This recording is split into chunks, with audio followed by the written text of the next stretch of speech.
तुम्हारी बात है मेरे पुत्र, यीशु मसीह में प्राप्त होने वाले अनुग्रह से सुदृढ़ हो जा।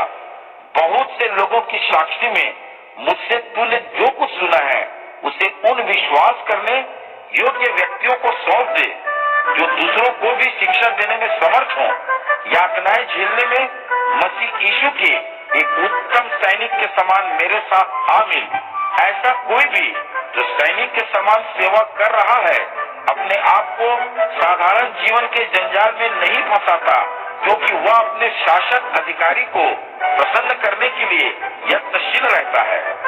और ऐसे ही यदि कोई किसी दौड़ प्रतियोगिता में भाग लेता है तो उसे विजय का मुकुट उस समय तक नहीं मिलता जब तक कि वह नियमों का पालन करते हुए प्रतियोगिता में भाग नहीं लेता। परिश्रमी कामगार किसान ही उपज का सबसे पहला भाग पाने का अधिकारी है।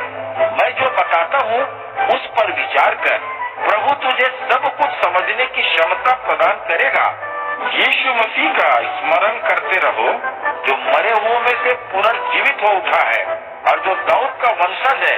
यही उस सुसमाचार का सार है जिसका मैं उपदेश देता हूँ। इसी के लिए मैं यातनाएं झेलता हूँ, यहाँ तक कि एक अपराधी के समान मुझे जंजीरों से जकड़ दिया गया है, किंतु परमेश्वर का वचन तो बंधन रहित है।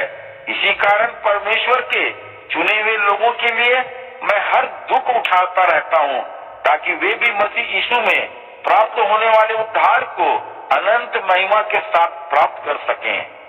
यह वचन विश्वास के योग्य है कि यदि हम उसके साथ मरे हैं तो उसी के साथ जिएंगे, यदि दुख उठाए हैं तो उसके साथ शासन भी करेंगे, यदि हम उसको छोड़ेंगे तो वह भी हमको छोड़ देगा। हम चाहे विश्वासहीन हो पर वह सदा सर्वदा विश्वसनीय रहेगा, क्योंकि वह अपना इनकार नहीं कर सकता। लोगों को इन बातों का ध्यान दिलाते रहो और परमेश्वर को साक्षी करके उन्हें सावधान करते रहो कि वे शब्दों को लेकर लड़ाई झगड़ा न करें। ऐसे लड़ाई झगड़ों से कोई लाभ नहीं होता, बल्कि इन्हें जो सुनते हैं वे भी नष्ट हो जाते हैं। अपने आप को परमेश्वर द्वारा ग्रहण करने योग्य बनाकर एक ऐसे सेवक के रूप में प्रस्तुत करने का यत्न करते रहो जिससे किसी बात के लिए लज्जित होने की आवश्यकता न हो, और जो परमेश्वर के सत्य वचन का सही ढंग से उपयोग करता हो और सांसारिक वाद विवादों तथा व्यर्थ की बातों से बचा रहता है, क्योंकि ये बातें लोगों को परमेश्वर से दूर ले जाती हैं। ऐसे लोगों की शिक्षाएं नासुर की तरह फैलेंगी। हुमनियुस और फिलिप्पुस ऐसे ही हैं जो सच्चाई के बिंदु से भटक गए हैं। उनका कहना है कि पुनरुत्थान तो अब तक हो भी चुका है। ये कुछ लोगों के विश्वास को नष्ट कर रहे हैं। कुछ भी हो, परमेश्वर ने जिस सुदृढ़ नींव को डाला है वह दृढ़ता के साथ खड़ी है, उस पर अंकित है। प्रभु अपने भक्तों को जानता है और वह हर एक जो कहता है कि वह प्रभु का है उसे बुराइयों से बचे रहना चाहिए।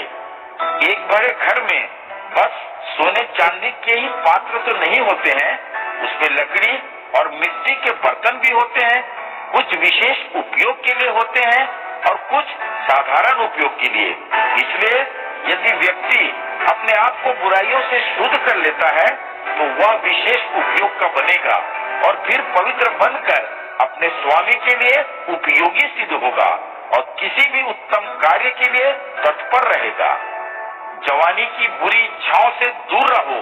धार्मिक जीवन, विश्वास, प्रेम और शांति के लिए उन सब के साथ जो शुद्ध मन से प्रभु का नाम पुकारते हैं प्रयत्नशील रहो। मूर्खतापूर्ण बेकार के तर्क वितर्कों से सदा बचे रहो, क्योंकि तुम जानते ही हो कि इनसे लड़ाई झगड़े पैदा होते हैं। और प्रभु के सेवक को तो झगड़ना ही नहीं चाहिए, उसे तो सब पर दया करनी चाहिए, उसे शिक्षा देने में योग्य होना चाहिए, उसे सहनशील होना चाहिए। उसे अपने विरोधियों को भी इस आशा के साथ कि परमेश्वर उन्हें भी मन फिराव करने की शक्ति देगा, विनम्रता के साथ समझाना चाहिए, ताकि उन्हें भी सत्य का ज्ञान हो जाए और वे सचेत होकर शैतान के उस फंदे से बच निकलें जिसमें शैतान ने उन्हें जकड़ रखा है। ताकि वे परमेश्वर की इच्छा का अनुसरण कर सकें।